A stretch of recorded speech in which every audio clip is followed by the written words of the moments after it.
Hello and welcome to শিল্প সমগ্র again. শুভ দীপাবলি। যদিও দীপাবলি প্রায় শেষ হয়ে গেছে, কিন্তু আমাদের এদিকে এখনো রেস্টটা রয়েই গেছে। কালী পুজোতে কালীর যে বিসর্জন সেটা চলছে এবং চারিদিকে বোমাবাজির আওয়াজে হয়তো তোমরা পেতে পারো, বা বক্সের টিকচিক ইত্যাদি আওয়াজ। আজকে আমরা ল্যান্ডস্কেপ দেখবো, একটা গ্রাম্য দৃশ্য, যেটা যে কোনো কম্পিটিশনে তোমরা আঁকতে পারো। যখন যদি কোনো কম্পিটিশন হয়ে থাকে বা তোমরা সেখানে অংশগ্রহণ করো, তখন ল্যান্ডস্কেপ আঁকার খুব প্রয়োজন পড়ে যায়। এবং আমাদেরকে ল্যান্ডস্কেপ আঁকার বিশেষ কিছু ব্যাপারগুলো একটু শিখে নেওয়া ভালো, যাতে সহজে এবং কম সময়ের মধ্যে আমরা একটা ভালো ল্যান্ডস্কেপ, যেটা মানে ভালো লাগবে দেখতে, সেটা আঁকতে পারি। তো এখানে আমরা একটা ভিলেজ ল্যান্ডস্কেপ, একদম গ্রাম্য দৃশ্য আঁকছি। প্রধানত 4টে বাড়ি, চালা বাড়ি, এবং যাদের টিনগুলোর মধ্যে একটা টিনে আর কি মরচে ধরে গেছে, তো রংটা ব্রাউন হয়ে গেছে, বাকিগুলো নতুন টিন, পুরো চকচক করছে। এই জাতীয় ছবি আঁকা বা যে কোনো কিছু আঁকার সময়, আমি আগের জল রঙের ক্লাসেও তোমাদের বলেছি যে জল রঙের ড্রয়িং যেটা, সেটা বেসিক স্পেস ডিভিশন গুলো এবং শেপ গুলো, যে বেসিক শেপ যেমন স্কোয়ার বা ট্রায়াঙ্গেল বা অন্য কিছু, সার্কেল ইত্যাদি, বেসিক গুলো আমরা এঁকে নেবো। আমরা কিন্তু খুব ডিটেল আঁকবো না, তার কারণ হচ্ছে ড্রয়িংটা কিন্তু নিজ দিক থেকে দেখা যাবে। তো যেটুকুনি আমাদের দেখানোর প্রয়োজন ড্রয়িং, সেটুকুনি আমরা আঁকবো। আর এই বেসিক লেইনটা করে নেওয়া, আমরা কিন্তু যখন এরকম ধরনের ল্যান্ডস্কেপ করে নিই, তখন ভাগগুলো আমরা কেবল করে নিই, যে কোথায় ডার্ক বা কোথায় লাইট পড়বে, সেটার একটা ডিভিশন কিন্তু আমাদের স্কেচের মধ্যে হয়ে থাকে। এবারে এই জিনিসটা হচ্ছে ইম্পর্টেন্ট, যে ড্রয়িং করার সময় আমরা শেডিং কিন্তু দেব না, এক্ষেত্রে পেন্টিং এ পুরো শেডিংটা দেব। এবং এই basic shape division, basic space division, এটা করার পেছনে যে মেন কারণ, সেটা বলা যেতে পারে যে ওই আলো ছায়া বা ক্রিজ গুলো বা প্রত্যেকটা অবজেক্টকে আলাদা করার জন্য আর কি এরকম করা হয়।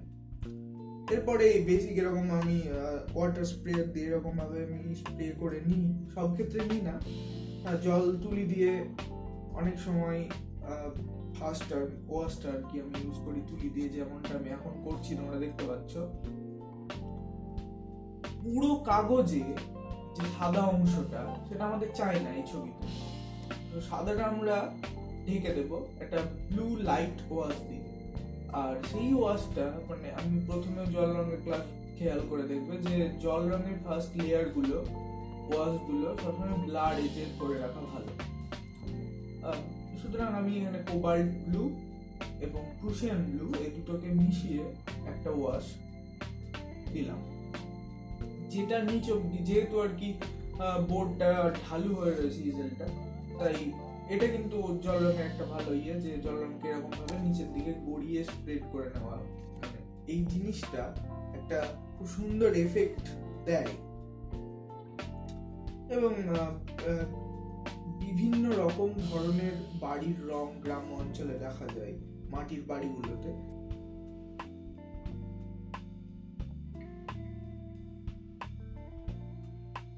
এখানে একটা লাইট গ্রিন দেয়ালের রঙে পড়ে রয়েছে, এবং সেই রংটাই দেখো ওয়াশে কিন্তু নিচে নেমে আসছে।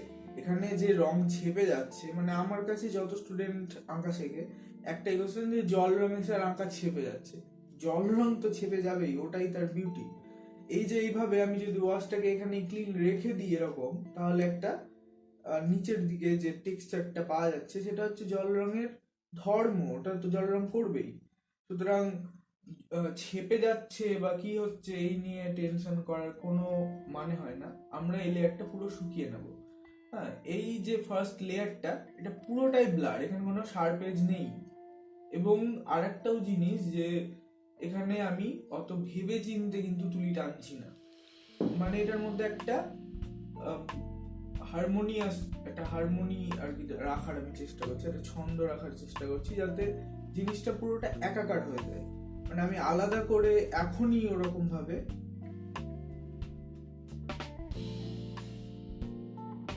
বা আমি জিনিসগুলোকে বোঝাচ্ছি না।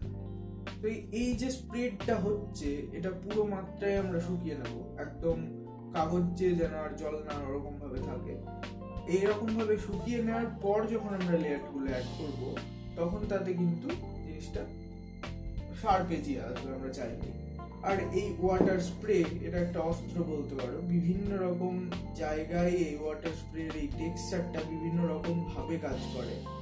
এখানে একটা ওই মাটির দেয়াল ধসে যাওয়া খসে যাওয়া এরকম টাইপের একটা ব্যাপার বোঝানোর জন্য। আর এই জানলায় লাইটিংটা, মানে ওই জানলাটার এপার ওপার দেখা যাচ্ছে এবং যে হলুদ আলোটা ব্রাইট ওখানে পড়ে রয়েছে সেটা ওই মানে এপার ওপার দেখা যাচ্ছে। এই লেয়ারটাকে পুরো মাত্রায় আমরা শুকিয়ে নিয়েছি, দেখতে পাচ্ছ। এই লেয়ারটা এখন আমরা যে রংটা অ্যাপ্লাই করব সেটা কিন্তু পুরো শুকনো লেয়ারের উপরে আমাদের অ্যাপ্লাই হবে।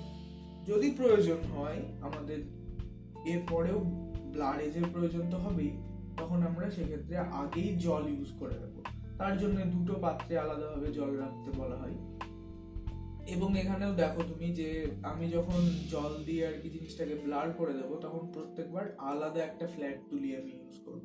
যখন কাজ করছি তুমি দেখতেই পাবে জিনিসটা, যে ওই আলাদা তুলিটাতে আলাদা ভাবে আমরা পরিষ্কার জল নিয়ে জিনিসটাকে ওয়াশটার উপরে আর কি স্প্রেড করিয়ে দিচ্ছি। আমাদের এখানে কাজ হবে যে সাদা অংশগুলো বা নেগেটিভ স্পেসিং এর কাজ এখানে হবে। আমরা কিন্তু পুরো ডিটেল প্রথমে আঁকছি না, যে একটা সাদা অংশ খালি রয়েছে এবং তার চারপাশে এঁকে ওই শেপটাকে আমরা সাদা মানে অংশ বোঝাতে পারি। আর নর্মালি জল রঙে সাদা রং ওইভাবে ইউজ করা হয় না, সাদা ছেড়ে রাখাটাই বেশি প্রেফার করা হয়। এইভাবে যে কোনো জল রঙের ক্ষেত্রে যে কোনো কিছু আঁকার ক্ষেত্রে তোমরা এই একই হিসেবে আর কি জিনিসটাকে শুরু করতে পারো এবং শেষ অব্দি আর কি ফিনিশ করতে পারো, আমি যেভাবে করছি। নিচের দুটো আর কি টিন এবং টিনের যে চালা তার যে ছায়া পোর্শনটা সেটা আমি ডিফাইন করার চেষ্টা করছি এখানে। এবং তোমরা যদি গ্রাম্য বাড়ি এরকম দেখে থাকো দেখবে যে সেখানে প্রচুর এরকম পায়রার হাঁড়ি ঝোলানো থাকে, তাতে পায়রা বাস করে। এবং ব্লার করে দেওয়া এই জিনিসটা হচ্ছে খুব ইম্পর্টেন্ট, কারণ ছায়ার একটা দিক ডার্কের একটা দিক যখন শার্প এজ আছে, টিনের যে এক্সাক্ট নিচটা সেখানে কিন্তু শার্প এজ, তারপর থেকে নেগেটিভ স্পেসিংটা শুরু হচ্ছে, তার অপর দিকটা আমরা সবসময় এরকম ব্লার করে দেবো। ব্লার করে দেওয়ার ফলেই ওই লস্ট অ্যান্ড ফাউন্ড টেকনিক, আবার বলছি আমি রিপিট করছি, এবং রিপিট না করলে কোনো একটা জিনিস বোঝানো খুব মুশকিল হয়ে দাঁড়ায়। সবসময় রেফারেন্স দিয়ে আমরা মানে বুঝে নিতে পারি। এখানে যে তুমি ডাইরেক্ট কাজ করছি এখানে তোমাকে এই ব্যাপারটা আমি বোঝালাম যাতে ওই জিনিসটাও আর কি তোমার মাথায় থেকে যায় যে জিনিসটা লুজ অ্যান্ড শার্প এজ কোথায় কোথায় কিভাবে কাজ করতে পারে। তো ছায়া বোঝানোর জন্য বা যে কোনো ক্ষেত্রে আমি এই জিনিসটা দেখেছি যে এই লস্ট অ্যান্ড ফাউন্ড টেকনিকই হচ্ছে জল রঙের মানে মেইন, এবং জল রঙে খুব সুন্দরভাবে সেটা ফুটিয়ে তোলা যায়। যেমনটা আমরা ছায়া দিয়ে নেগেটিভ স্পেসিং করলাম, আমি বললাম যে ওই বাকি নেগেটিভ স্পেসটার চারপাশে এঁকে আমরা ওই জায়গাটাকে আর কি বোঝাবো। সো এবার ওই চারপাশে যে গাছগুলো সেগুলো কিন্তু চালাটাকে এবার দেখো আরো ভালোভাবে বের করে নিয়ে আসবে। বিশেষ ডিটেল আমরা কিছু আঁকছি না, ওয়াশ দিচ্ছি জাস্ট, এবং ওই জলের মধ্যেই বিভিন্ন রকম রং ইউজ করছি এবং সেটা ছেপে যাচ্ছে, ফলে একটা লুজ এফেক্ট চলে আসছে। যেহেতু ওগুলো ব্যাকগ্রাউন্ড তাই আমাদেরকে শার্প করে আঁকার কোনো প্রয়োজন নেই। সব জায়গায় যদি আমরা ওরকম শার্প করে আঁকি তাহলে সমস্যাটা হয় কি, ছবির কোনো একটা বিশেষ জায়গায় চোখটা পড়ে না, চোখটা নানা রকম জায়গায় ঘুরে বেড়ায়। আমাদের কিন্তু দরকার এই জিনিসটা শেখা যে কম্পোজিশনে যেখানে আমরা চাইবো মানুষের দৃষ্টিটা প্রথমে পড়ুক সেখানে কিন্তু পড়া উচিত। আর সেটা করার মেন যে কি বলবো টেকনিক সেটা হচ্ছে যে সব থেকে বেশি কন্ট্রাস্ট ওখানে রাখা ফোকাল পয়েন্টে, মানে সাদার পর সে কালো কন্ট্রাস্ট, একদম এরকম আর কি বলছি, ডাইরেক্ট কন্ট্রাস্ট। সেটা যদি আমরা যেখানে রাখবো সেখানে কিন্তু আগে চোখ পড়বে। একটা ছোট্ট উদাহরণ দিই, যে আমরা যখন মানুষের মুখের দিকে তাকাই তখন কিন্তু আমরা খেয়াল করবো যে প্রথমে চোখের দিকে তাকাই। তার কারণ এটা যে চোখে একটা কন্ট্রাস্ট কাজ করে। সাধারণত মানে জেনারেলি যেটা দেখা যায় যে সেখানে সাদা অংশের উপরে কালো রঙের পিপল আমরা দেখতে পাই। তো ওই জন্য ওই কন্ট্রাস্টিং এরিয়াতে মানুষের দৃষ্টিটা আগে যায় এবং চোখের উপরেই আগে মানুষের দৃষ্টিটা পড়ে। এই যেটা বলছিলাম মরচে ধরা আর কি একটা টিন, যেটা সারানো হয়নি বা পুরোপুরি হয়তো নষ্ট হয়ে যায়নি। তো এই সমস্ত জিনিসগুলো আঁকার জন্য আলাদা করে যে আমাকে প্রচুর বেশি এফার্ট দিতে হচ্ছে। জল রঙের হচ্ছে এটা বিউটি যে ওই ছেপে যাওয়াটাকে আমাদেরকে কাজে লাগাতে হবে। এক কথা এটা একটু বুঝে নিতে হবে যে ছেপে যাওয়াটাকে আমরা কিভাবে কাজে লাগাতে হবে। জল রং ছাপবেই, জল রঙকে ছাপা বন্ধ করা যাবে না। তার কারণ হচ্ছে জল রঙের মানে জল রঙকে জল রঙই তাহলে করানো যাবে না, কি অন্য কিছু করতে হয়। অ্যাক্রিলিকও যখন আমরা এরকম জলে গুলি, এমনকি তেল রঙের ক্ষেত্রেও প্রথম ওয়াশগুলোর ক্ষেত্রে তেল দিয়ে যখন আমরা অতিরিক্ত মাত্রায় তেল বা থিনার মিশিয়ে রং অ্যাপ্লাই করি তখন কিন্তু সেটা স্প্রেড হয়। এটা একটা ধর্ম, সুতরাং এগুলোকে তো আটকানো যাবে না, আমাদেরকে ওটাকে ইউজ করে কাজ করতে হবে। এবং ওই জন্যই ওই লস্ট অ্যান্ড ফাউন্ড টেকনিক এবং কাগজটাকে শুকিয়ে নেওয়াটা খুব ইম্পর্টেন্ট, যে আমরা কাগজটাকে ঠিকভাবে শুকিয়ে নিচ্ছি কিনা। মানে প্রয়োজনের সময় আমাদের যেন কাজ করতে আর কি ওইভাবে স্টেপ বাই স্টেপ কাজ করতে হবে। যে ফার্স্টে আমরা ড্রয়িংটা করলাম, ড্রয়িং করার পর যে বেসিক লেয়ারটা সেটা দিয়ে একটা আলাদা করে দিচ্ছি। এখানেও দেখো আমি ওই আলাদা তুলি ইউজ করছি, দেখো এটা 6 নম্বর এবং যেটা দিয়ে আমি রং দিচ্ছি সেটা বোধহয় 2 নম্বর। এটা 6 নম্বর না, এটা 4 নম্বর তুলি, বড় ফ্ল্যাট তুলিটা, এবং আর একটা যেটা রয়েছে সেটা 2 নম্বর তুলি। এই দুটো রং, একটাকে আমি রং দেওয়ার জন্য ইউজ করছি, একটাকে ফ্রেশ জল দেওয়ার জন্য ইউজ করছি। জলটা যেটা আমরা ইউজ করছি সেটা কিন্তু পরিষ্কার জল, যাতে করে ওই ছবির উপরে অন্য রং, মানে এখানে নিচে দেখতেই পাচ্ছ যে এই বাটিটায় যে জলটা রয়েছে সেটা একদম পুরো সবুজ হয়ে গেছে। তো উপরে আর একটা জলের পাত্র আমার কাছে রয়েছে, সেটার থেকে আমি জল নিয়ে জিনিসটাকে ব্লার করছি। এই জিনিসগুলো আঁকার সময় অ্যাপ্লাই করতে হবে।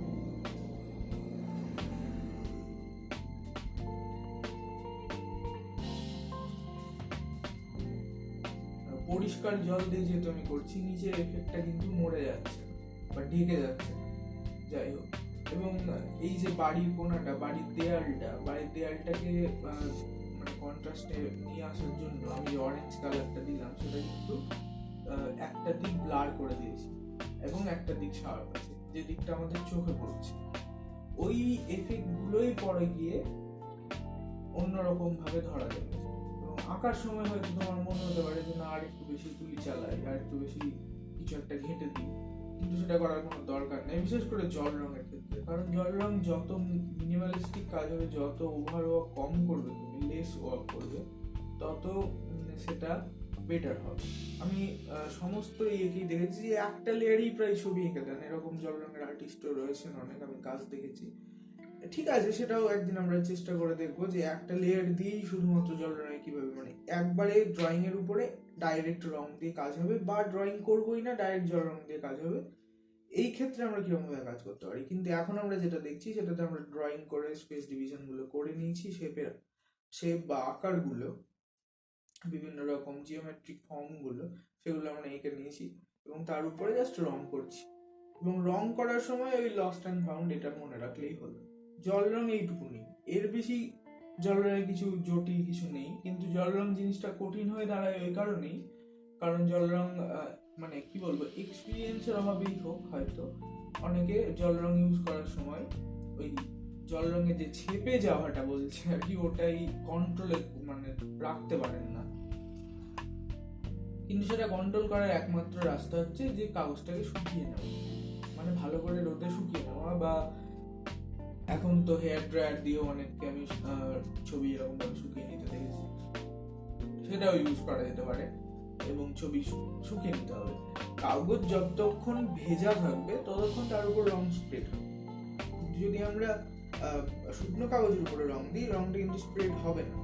হ্যাঁ, একমাত্র যদি খুব সস্তা রদ্দি কাগজ হয় তাহলে হবে, কিন্তু আমরা যেটা জল রং আঁকার কাগজ, যে 300 GSM এর কাগজ, এটা কোল্ড পেস্ট, এবং এই কাগজের উপরে একবার কাগজ শুকিয়ে যাওয়ার পর আর রং ওভাবে স্প্রেড হয় না। বা এমনি লোকাল দোকানগুলোতেও এখন ক্যানসন বা ব্রাস্ট্রো চলে এসছে, বা অন্যরকম যে বড় কাগজগুলো পাওয়া যায়, সেগুলোতে আমি দেখেছি জল রং খুব ভালো হয়। কার্টিজ পেপারেও জল রং খুব ভালো হয়। এবং জল রঙের জন্য যে সব থেকে ভালো আর কি ওই কোল্ড প্রেস কাগজ, সেটাই তোমরা ইউজ করতে পারো। রং আমার কাছে তো ফেভার ক্যাসেল রয়েছে, ক্যামেলও রয়েছে, সেটা ইউজ করতে পারো। আরো দামি দামি অনেক ব্র্যান্ডেড রং আসে যেগুলো প্রফেশনাল আর্টিস্টরা ইউজ করেন, সেগুলো ইউজ করতে পারো বাজেটের মধ্যে থাকলে। এইবার আমি যে পর্যায়ে চলে এসেছি ছবিটার, সেটা কিন্তু বলা যেতে পারে যে ওই ফিনিশিং টাচ বা সাজেশন আর কি ওয়ার্ক, যে আমরা জাস্ট সাজেস্ট করছি যে ওখানে কিছু একটা আছে।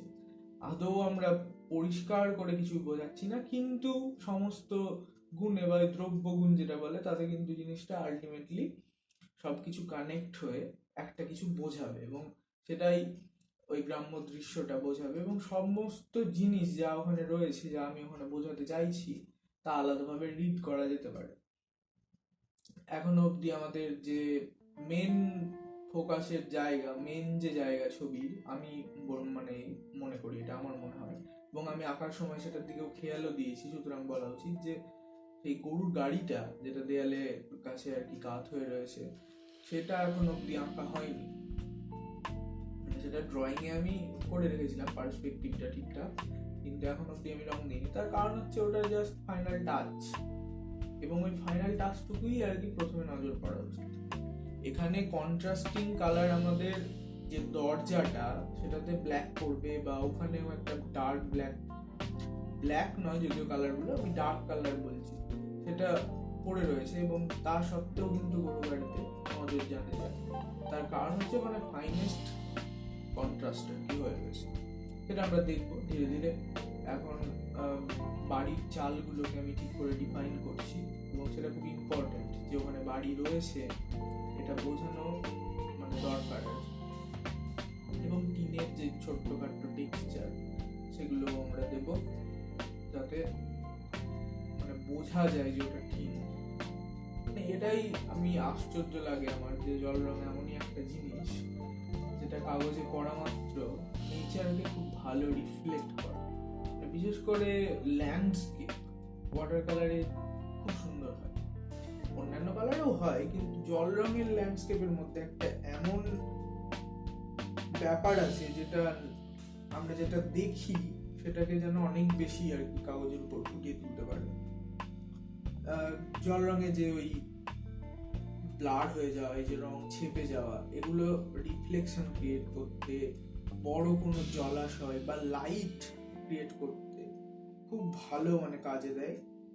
আমার তো জল রং আর কি খুব প্রিয়, এবং আমি জানি অনেক এরকম আছে যারা আর কি জল রঙে আঁকতে চায়, হয়তো ভয় লাগে তাদের, তারা হয়তো কোনোভাবে মানে কমফোর্টেবল হতে পারে না জল রঙের এই স্প্রেডটাকে নিয়ে। কিন্তু আমি যেটা বললাম সেটা মাথায় রাখবে, যে জল রঙের ওই মানে স্প্রেড হয়ে যাওয়া, ছেপে যাওয়া, ওটাই হচ্ছে জল রঙের মানে বিউটি। ওটাকে আমাদেরকে কাজে লাগাতে হবে, এবং সেটা ভাবেই আমরা ইউজ করবো জল রঙকে।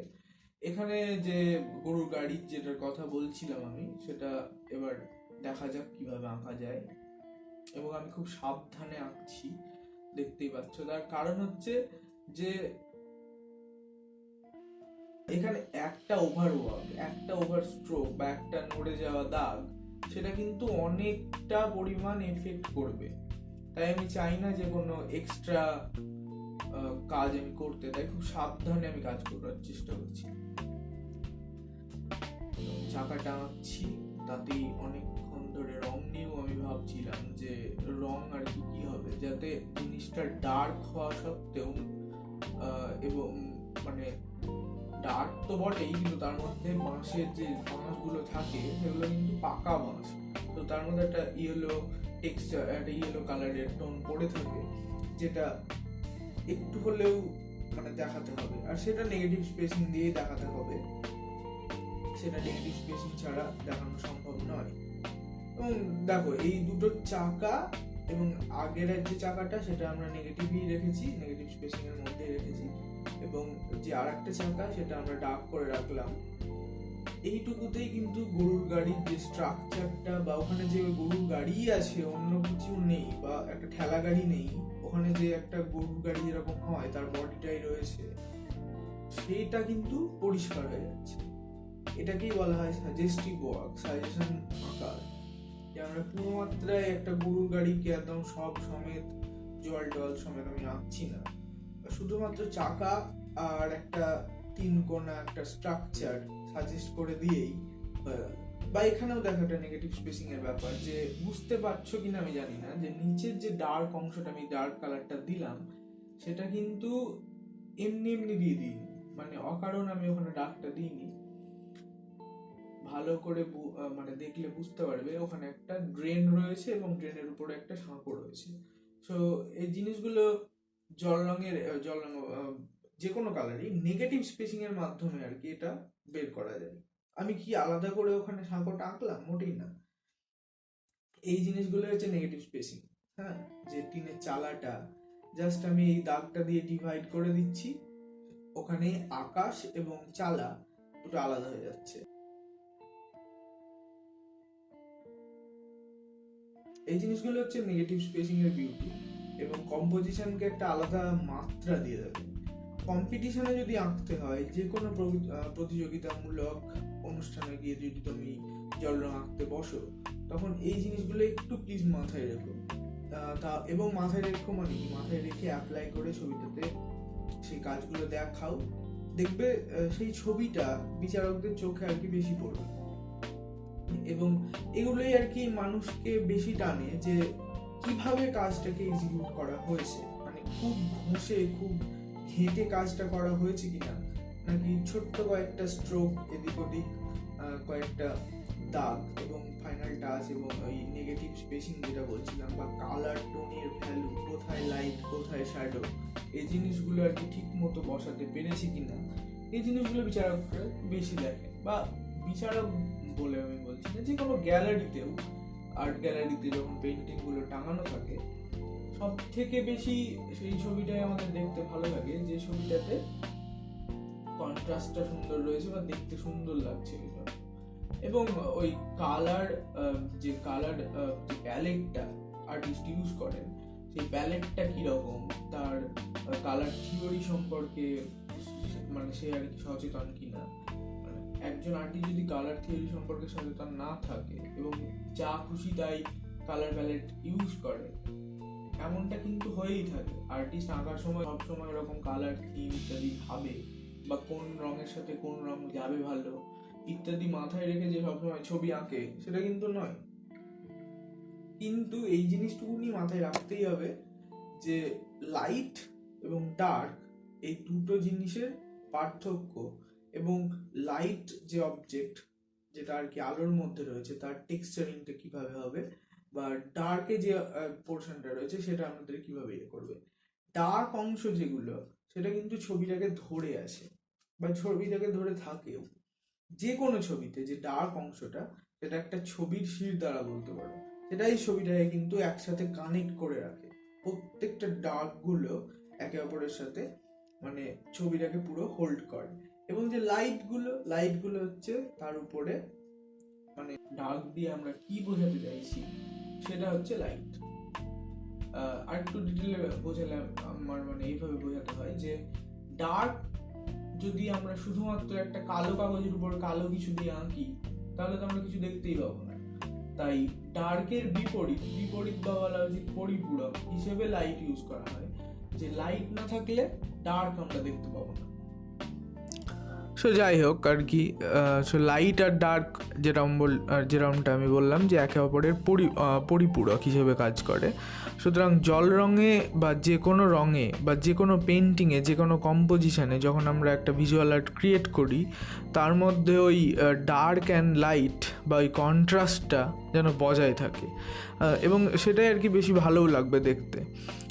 সো আমি এখন ছোট্টখাট্টো যে এদিক ওদিক টাচগুলো দিচ্ছি এবং ছবিটাকে আরও বেশি মাত্রায় ডিফাইন করার চেষ্টা করছি। প্রত্যেকটা কিছুই কিন্তু এই নেগেটিভ স্পেসিংয়ের ইউজ এবং ব্লার আর শার্প এজের ইউজ, এই দুটো জিনিস কিন্তু ভালো করে লক্ষ্য করো। কারণ এই lost and found technique, negative space, আমি বারবার বলছি, এগুলোই একটা ছবিকে দাঁড় করায়। আমি পুরো ছবিটাতে তোমরা দেখলে যে কোথাও কিন্তু এরকমটা মানে একটা আনকমফোর্টেবিলিটি আমার মধ্যে কাজ করেনি কোথাও আর কি। ছবিটাতে ওরকম ছেপে যাবে বলে ভয় করেছি, বরং আমি ছবিটাকে ছেপে যাওয়ার জন্য আর কি, ছেপে যাই যাতে এরকমভাবেই কাজ করেছি বা ছাপিয়ে দিয়েছি আমি ইচ্ছে করে। তার কারণ হচ্ছে যে আমি আগেও বলছি, এখনও বলছি বারবার, ছেপে যাওয়াকে ভয় করে কোনো লাভ নেই, ওটাকে ইউজ করেই আমাদের কাজ করতে হবে। এবং পরবর্তীকালে আমি যতটা কাজ করলাম ততটা কিন্তু পুরো কাগজে কি ছেপে গেল? আদৌ ছেপে যাবে না। যেটুকুনিতে আমাদের দরকার সেখানেই আমরা জল দিয়ে জিনিসটাকে স্প্রেড করে নেব আমাদের ইচ্ছে মতো, আমাদের মর্জি মতো। এবং আরেকটাও জিনিস লক্ষ্য করো যে গরুর গাড়ির অর্ধেকটা অংশে লাইট পড়ে রয়েছে এবং বাকিটা অংশ মনে হচ্ছে যেন ছায়াতে রয়েছে। এটাও কিন্তু ওই প্রথম যে ওয়াশটা আমরা দিয়েছিলাম সবুজের, এবং তারপরে ওখানে খানিকটা ইয়েলো বা হলুদ রং ইউজ করা হয়েছে, যাতে ওই আলো এবং ছায়ার ওই জায়গাটা আর কি ক্রিয়েট হয়েছে। এবং ওই জন্যই পাশেই একটা ডার্ক অংশ বা উপরে একটা ডার্ক অংশ থাকা সত্ত্বেও গরুর গাড়ির উপরেই বেশি নজর যাচ্ছে।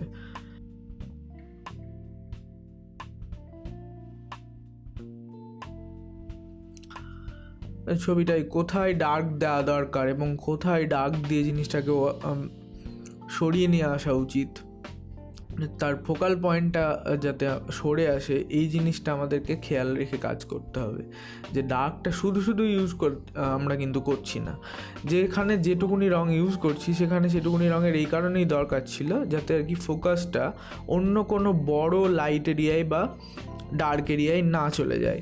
আমাদের ফোকাসটা যেন ওই দরজাটুকুনি ওই গরুর গাড়ির আশেপাশের এরিয়াটুকুটাতেই থাকে, এবং আশা করি সেটাই রয়েছে। তোমরা দেখেই বুঝতে পারছো নিশ্চয়ই যে ওইটুকু এরিয়াকেই বেশি আমি ভালোভাবে বোঝানোর চেষ্টা করেছি। বাকি অংশে কি হয়ে রয়েছে সেটা কিন্তু একটা বড় লার্জ পিকচার আমাদের কাছে রয়েছে, যে 4টে বাড়ি আলাদা এবং 4টে বাড়ির চালা আলাদা, প্রত্যেকটা জিনিসই কিন্তু আমাদের বোঝা যাচ্ছে এবং সেটা আমাদের কাছে খুব ক্লিয়ার। কিন্তু নজরটা যেন প্রথমে যায় ওই গরুর গাড়ি, দরজা, ওই বারান্দাটুকুনি, ওইটুকুতে। যারা এরকম ধরনের গ্রামে গেছো, বীরভূমের বিভিন্ন জায়গায়, বর্তমানেও এরকম গ্রাম রয়েছে, মুর্শিদাবাদে আমি যেখানে থাকি সেখানেও এরকম গ্রাম কিছু রয়েছে, কিন্তু আজকাল আর মানে গ্রামের এরকম বাড়ির স্ট্রাকচার আর বড় একটা দেখা যায় না, মানে সব ভেঙে পাকা বাড়ি ইটের হচ্ছে আজকাল, যেটা উন্নতির লক্ষণ বলে আর কি সবাই মনে করে। যাই হোক, কিন্তু এরকম একটা বাড়ির মধ্যে এই গ্রীষ্মের চড়া রোদে যে কি শান্তি আছে, সে মানে যে না গেছে বা না থেকেছে সে বুঝতে পারবে না। এরকম ধরনের বাড়িগুলো আঁকা কিভাবে সম্ভব জল রঙের মাধ্যমে, সেটা আজকে আমরা এই ছোট্ট ল্যান্ডস্কেপ স্টাডিটাতে দেখলাম। এবং জল রং সম্পর্কেও আশা করি তোমাদের অনেক কিছু প্রশ্নের উত্তর আমি দিতে পেরেছি। এবারে আমি যে কাজগুলো করছি সেগুলোকে বলা হয় ফিনিশিং টাচেস এবং ছোটোখাটো এদিক ওদিক স্ট্রোকস, যেগুলো ফ্রি কাইন্ড অফ স্ট্রোকস।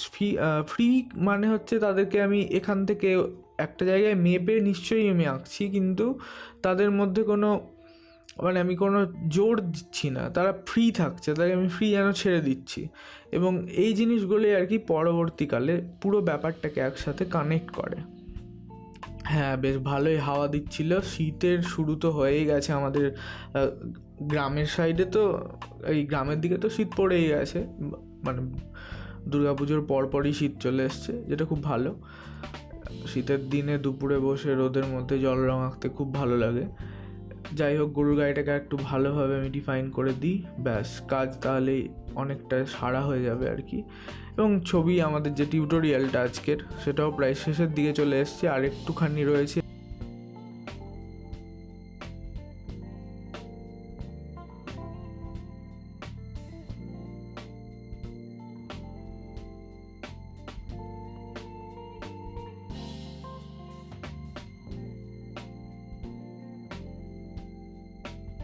দেখো, জল রং যে অত ভয়ঙ্কর কিছু তেমনটা না, কঠিন মনে হয় কারণ আমি আগেই বলছি ওই জল রং ছেপে যায় বলেই, কিন্তু সে সম্পর্কেও আর ভয় থাকার কথা না।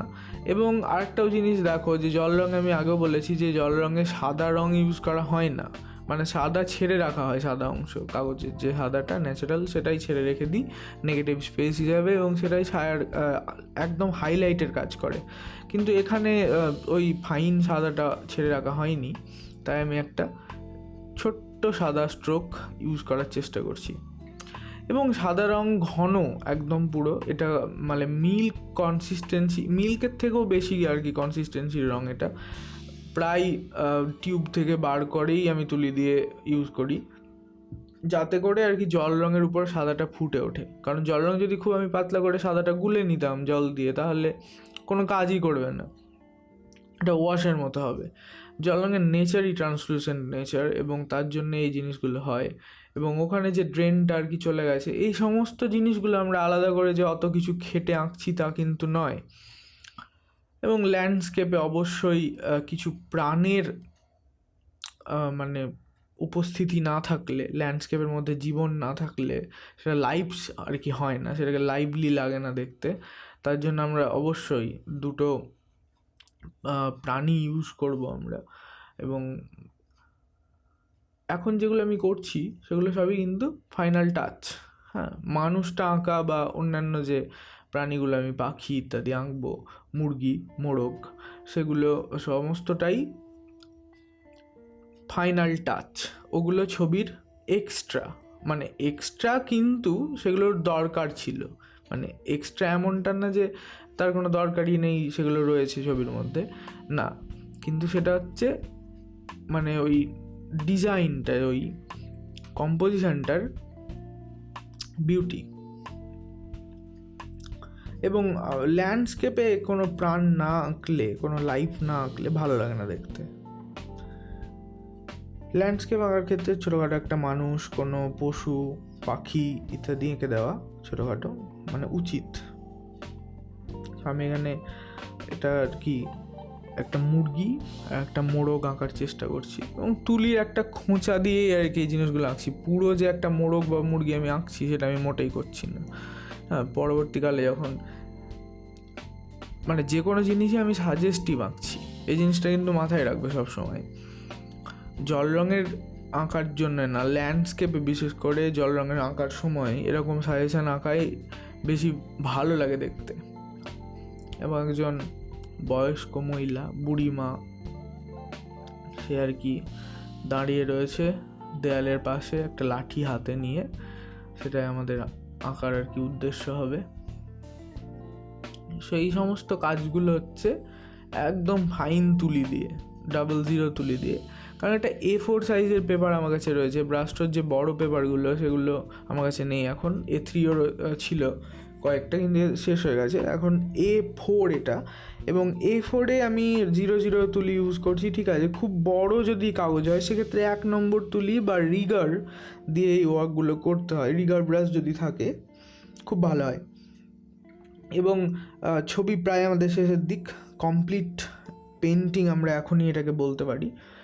ছোটোখাটো যে টাচগুলো আর কি, একটা ছবি আঁকার সময় এটাই হয় যে কোথায় থামতে হবে সেটা নিয়ে একটু আর কি কনফিউশন ক্রিয়েট হয়ে যায়। যাই হোক, মানে আগে যখন আঁকা স্কুলে গিয়ে আঁকতাম তখন স্যার পেছন থেকে বলতেন যে এরকম এখানে আর ঘাঁটিস না, ছেড়ে দে আর কি। সেরকমটা বলার মতো এখন কেউ নেই। সো নিজেকেই সেন্সিবল হয়ে জিনিসটা আর কি শেষ করতে হবে।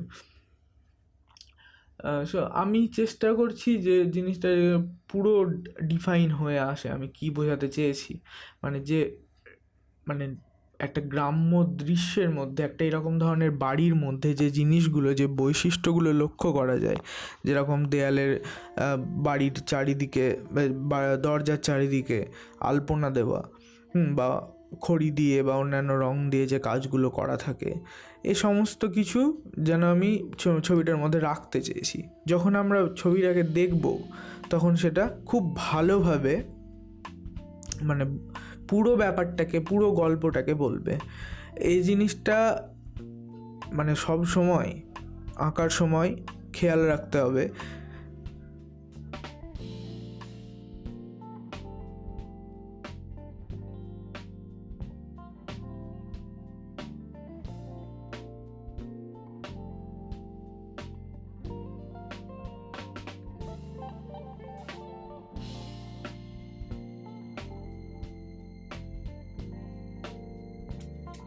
আমাদের ল্যান্ডস্কেপ প্রায় শেষের দিকে, যেমনটা বলছিলাম যে দাগগুলো একদম না দিলেই নয়, সেটাই আর কি দেওয়া উচিত, ওভার ওয়ার্ক করা উচিত না। এবং আরেকটাও জিনিস যে সাবধানে আঁকা বা কোথায় আমার ধৈর্য দিয়ে আঁকা দরকার সেটাও কিন্তু বুঝতে হবে। প্রথমের যে ওয়াশ সেটা আমরা ধৈর্য ধরে না আঁকতে পারি, ফ্রিভাবে আঁকতে পারি, কিন্তু যেগুলো আর কি ডার্ক দিয়ে এক্সট্রিম আমরা এরকম শার্প কাজ করছি, তখন আমরা চেষ্টা করব সচেতনভাবে সেগুলো আঁকার।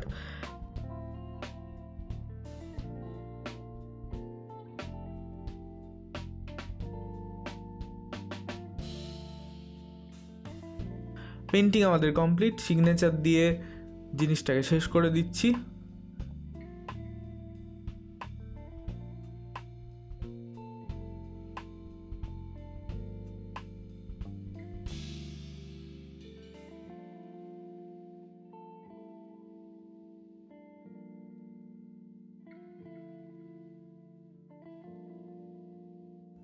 এই টিউটোরিয়ালটা থেকে, এই ল্যান্ডস্কেপ আঁকাটা থেকে তোমরা যদি কিছু শিখতে পারো তাহলে চ্যানেলটাকে সাবস্ক্রাইব করো, চ্যানেলটার পাশে থাকো।